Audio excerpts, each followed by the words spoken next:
What's up? This is the last video in my 4-part series on using Polaroid cameras to get what you want in a social situation. The camera that I have is the Fujifilm Instant Mini Evo Instinct camera. The reason that I have this one and not a traditional Polaroid is that it has the function to be able to choose which photos are printed out. This feature means that if you take a bad photo, you didn't just waste $2. It also has some other upsides which I'll cover throughout the video. The main point of this video is to help you generate relationships that last after and outside these social events that you use a camera at. Having a camera like mine that keeps digital copies of each photo will really help you here.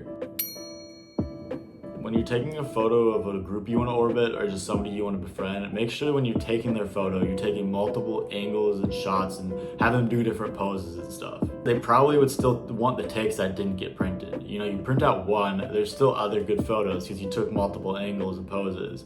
Now you get to get their number so you can send it to them. And I'm more specifically talking about this as a way to make friendships. You can do this romantically too, but here's my secret to this. You should still not text them all of the photos that you took. Make sure that you save 1 or 2 good ones in the camera that you didn't send them yet. This is to give you the chance to be able to easily connect with them in the next couple of days. When it's the next day and you're going through all the photos you took that night, you're gonna wanna find the text conversation that you sent them the photos in and send them the ones that you didn't send yet. So the 1 or 2 good ones. Say something like, just found these photos in the camera that I forgot to send, so here you go. And then follow up with something along the lines of, you guys definitely had the best vibe out of everybody I photographed last night. If they low-key fucked with you at the event, now they're gonna have the memories of that fun moment with you by re-looking at the pictures, and they might start a conversation after thanking you.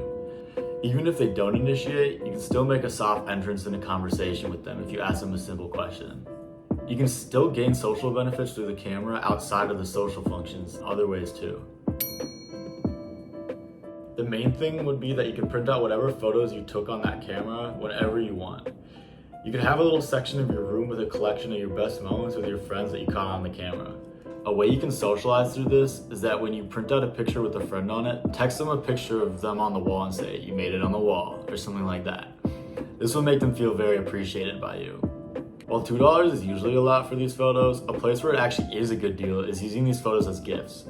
Your friends will understand when you don't want to print out every picture you take of them on this camera when you go to parties a lot with them, but still take the pictures for the digital copies.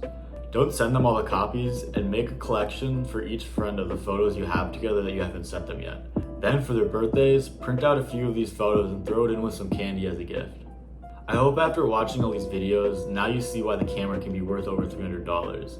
While a lot of pictures taken will end up being wasted, some of them will build lifelong relationships. Those relationships can totally help you make way more than an extra $300 in your life through new opportunities, which means the camera pays itself off. While they can generate literal money if you play it right, the relationships are just good to have in general for many reasons.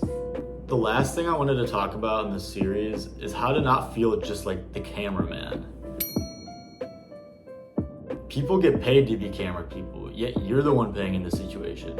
What separates you and the cameraman is that you don't owe anyone anything. You hold the cards in the final decision of who gets their photo taken and printed out. You must think of yourself as a moment crafter, something similar. Someone who makes situations better with the camera when it benefits the other person and you. This has been the wrap up for the video series. I hope after watching this, you decide to get a camera like this if you're someone who wants to network, make new friends, or find romantic partners. If you're already somebody who has one of these cameras and have brought it to social events, comment your tips and things to watch out for to help me and other people learn how to navigate this tool better.